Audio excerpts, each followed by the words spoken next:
उस पार्टी के जो नेता हैं आज तक किसी भी कॉम्पिटिटिव एग्जाम में बैठे नहीं हैं, आज तक कभी भी कोई प्रतियोगी परीक्षा में बैठे नहीं हैं, लेकिन इस मुद्दे पर भी उनकी पार्टी के लोग आकर के उल्टे सीधे बयान देकर के अभ्यर्थियों को भड़काने का काम करते हैं।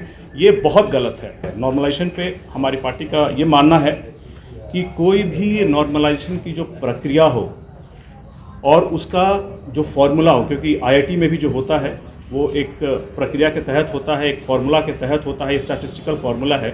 इसको अभ्यर्थियों के सामने सार्वजनिक करना चाहिए ताकि किसी भी छात्र को इस पर अविश्वास न बने, बल्कि इससे पारदर्शिता बढ़े, ट्रांसपेरेंसी बढ़े। प्रशासन के लोग भी जो है अभ्यर्थी रहे होंगे इसमें, तो उनके बच्चे भी हो सकते हैं, आज नहीं तो कल आएंगे।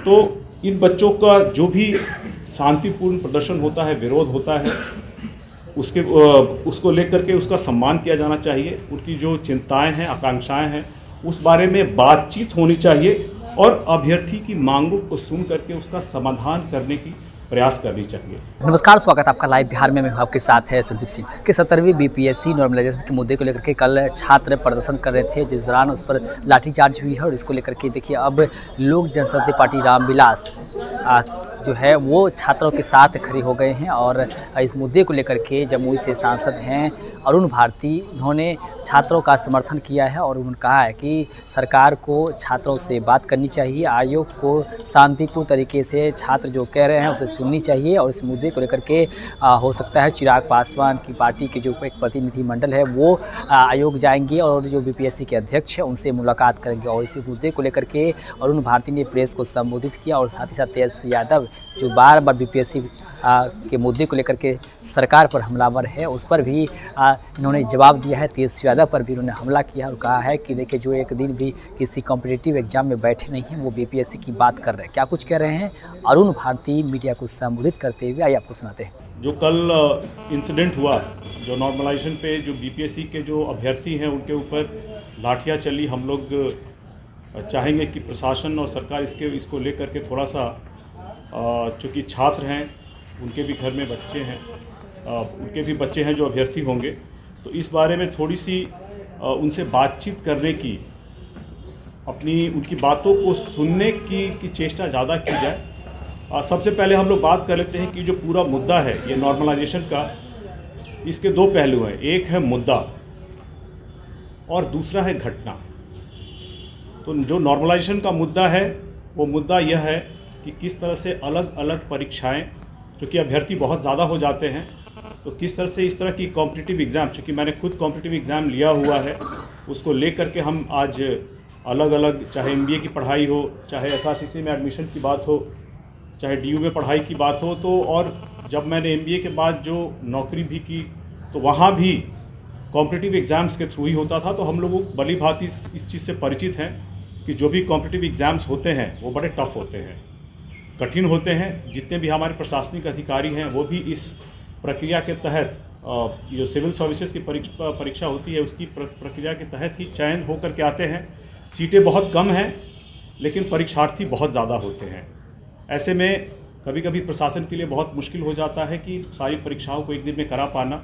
अलग अलग सेंटर्स होते हैं और अलग अलग दिनों में होते हैं। तो इन्हीं सब चीज़ों को लेकर के कि किस तरह से नॉर्मलाइजेशन के थ्रू सभी अभ्यर्थियों को इसका समान लाभ मिले, ये एक प्रक्रिया है।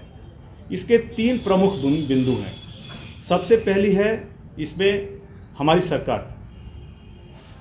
सरकार एक जिम्मेदार सरकार के नाते ये बहुत ज़रूरी है कि जिस तरह से हर क्षेत्र में अपडेट कर रही है, विकास के कार्य कर रही है, अच्छे काम को बढ़ावा दे रही है, उसी तरह से इनके अंदर जो आयोग आते हैं, जैसे बीपीएससी का आयोग है, इसमें परीक्षा की प्रणाली को लेकर के किस तरह से लगातार अपडेट हो, परीक्षाएं किस तरह से बेहतर हो, ये भी सुनिश्चित करना बीपीएससी और सरकार का दायित्व होता है। इसी के साथ में दूसरा पक्ष होता है अभ्यर्थियों का।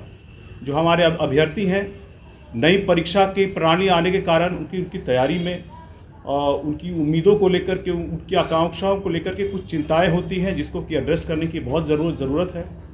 और इसमें तीसरा पक्ष है एक ऐसा राजनीतिक दल जो कि अभी हो चुका है अप्रासंगिक। वो किसी भी मुद्दे को, चाहे वो युवाओं के, अभ्यर्थियों के, छात्रों के भविष्य से जुड़ा हुआ ही मुद्दा क्यों ना हो, उसको वो एक राजनीतिक हथियार बना करके अपने आप को प्रासंगिक करने की बार बार कोशिश करता है।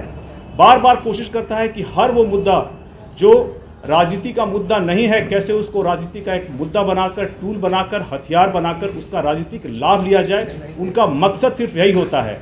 उस पार्टी के जो नेता हैं आज तक किसी भी कॉम्पिटिटिव एग्जाम में बैठे नहीं हैं, आज तक कभी भी कोई प्रतियोगी परीक्षा में बैठे नहीं हैं, लेकिन इस मुद्दे पर भी उनकी पार्टी के लोग आकर के उल्टे सीधे बयान देकर के अभ्यर्थियों को भड़काने का काम करते हैं। ये बहुत गलत है। इन सारे मुद्दों में लोक जनशक्ति पार्टी रामविलास जो है वो छात्रों, युवाओं और अभ्यर्थियों के हितों की रक्षा को लेकर के सदैव प्रतिबद्ध रही है और उनके भविष्य निर्माता इन युवाओं की समस्याओं और चिंताओं को समाधान करना हमारी प्राथमिकता में रही है। देखिए, बिहार सरकार और बीपीएससी आयोग जो परीक्षा की प्रणाली में अभ्यर्थी बढ़ते जा रहे हैं, सीटें कम हैं, तो समय की मांग है कि इन सारी चीज़ों पर परीक्षा की प्रणाली कैसे बेहतर हो, किस तरह से उसमें और सुधार आए, इस बारे में विचार करना और आगे बढ़ना उनका दायित्व है, जिसको लेकर के वो आगे बढ़ रहे थे। लेकिन इसमें अभ्यर्थियों की जो चिंताएं हैं उसको भी सुलझाना, उनकी चिंताओं को, कंसर्न्स को एड्रेस करना भी उनका एक दायित्व है, ये होना चाहिए। इस पार्टी पर हमारी खास करके ये जो ये मुद्दा है नॉर्मलाइजेशन पे, हमारी पार्टी का ये मानना है कि कोई भी नॉर्मलाइजेशन की जो प्रक्रिया हो और उसका जो फॉर्मूला हो, क्योंकि आईआईटी में भी जो होता है वो एक प्रक्रिया के तहत होता है, एक फॉर्मूला के तहत होता है, स्टैटिस्टिकल फॉर्मूला है, इसको अभ्यर्थियों के सामने सार्वजनिक करना चाहिए ताकि किसी भी छात्र को इस पर अविश्वास न बने, बल्कि इससे पारदर्शिता बढ़े, ट्रांसपेरेंसी बढ़े और विश्वास हो कि जो प्रोसेस हो रहा है ये उनके सामने बिल्कुल खुले तौर पे हो रहा है। नॉर्मलाइजेशन जो है वो विषय वस्तु जो होता है उसके चयन के आधार पर होना चाहिए। जैसे अब मैथमेटिक्स का और साइंस का कोई सब्जेक्ट होता है जो ऑब्जेक्टिव होता है, उस पर नॉर्मलाइजेशन करना बड़ा आसान होता है। लेकिन अगर कोई सब्जेक्टिव सब्जेक्ट हो, जैसे इतिहास हो या फिर भूगोल हो या फिर आप ऐसे सब्जेक्ट को पकड़ लें, लिटरेचर हो, इन विषयों पर अगर आप नॉर्मलाइजेशन लाते हैं तो इस पे, क्योंकि जो मार्क्स मिलते हैं वो टीचर की उस वक्त की सब्जेक्टिव इंफॉर्मेशन जो उनके पास है उसके आधार पे होते हैं। इस मुद्दे पे नॉर्मलाइजेशन को अगर लाना भी है तो आपको इसके लिए गहन तरीके से हर पक्ष से बातचीत करके, विचार करके ही इसको लाना चाहिए, ताकि जो भी छात्र इन परीक्षाओं के लिए प्रयास कर रहे हैं उनका उचित मूल्यांकन अवश्य हो और ये सुनिश्चित किया जाना चाहिए। इस परीक्षा में नॉर्मलाइजेशन का जो परीक्षा होता है इसको बीपीएससी के चेयरमैन ने भी कहा था कि इसको जो अभ्यर्थी है, जो एप्लीकेंट है, उनके संख्या पे आधारित करना चाहिए। अब ये क्या संख्या है, मानक होगा, ये सरकार तय करेगी, ये बीपीएससी तय करेगी, लेकिन हमारी पार्टी का मानना है कि इस पे एक मानक तय हो और उससे ज़्यादा छात्र हो तभी इसको लागू करना चाहिए। और अंत में हम लोग कह रहे हैं कि पुलिस प्रशासन से हमारी ये अपील रहेगी, चूँकि बहुत सारे जो अभ्यर्थी, उनके भी बच्चे हैं जो कभी न कभी अभ्यर्थी हो रहे होंगे, वो खुद अभ्यर्थी रहे होंगे, प्रशासन के लोग भी जो है अभ्यर्थी रहे होंगे इसमें, तो उनके बच्चे भी हो सकते हैं, आज नहीं तो कल आएंगे। तो इन बच्चों का जो भी शांतिपूर्ण प्रदर्शन होता है, विरोध होता है, उसको लेकर के उसका सम्मान किया जाना चाहिए। उनकी जो चिंताएं हैं, आकांक्षाएं हैं, उस बारे में बातचीत होनी चाहिए और अभ्यर्थी की मांगों को सुन करके उसका समाधान करने की प्रयास करनी चाहिए। तो आपने सुना कि साफ तौर पे जमुई से सांसद अरुण भारती वो ये कहते नजर आ रहे हैं कि देखिए जो कल जो हुआ है वो काफ़ी दुर्भाग्यपूर्ण है, ऐसा नहीं होना चाहिए। शांतिपूर्ण तरीके से जो छात्र हैं वो बात करें और आयोग को भी होना चाहिए कि उनसे वो लोग क्या कह रहे हैं उसको सुनना चाहिए और नॉर्मलाइजेशन का क्या कुछ मुद्दा है इसको भी उन्होंने समझने का कोशिश किया है। क्या कुछ करे तो आम चीज़ को लेकर के वो आप सुन रहे थे। आप राय प्रतिक्रिया हमें कमेंट्स के माध्यम दे सकते हैं। आप सभी का बहुत बहुत धन्यवाद।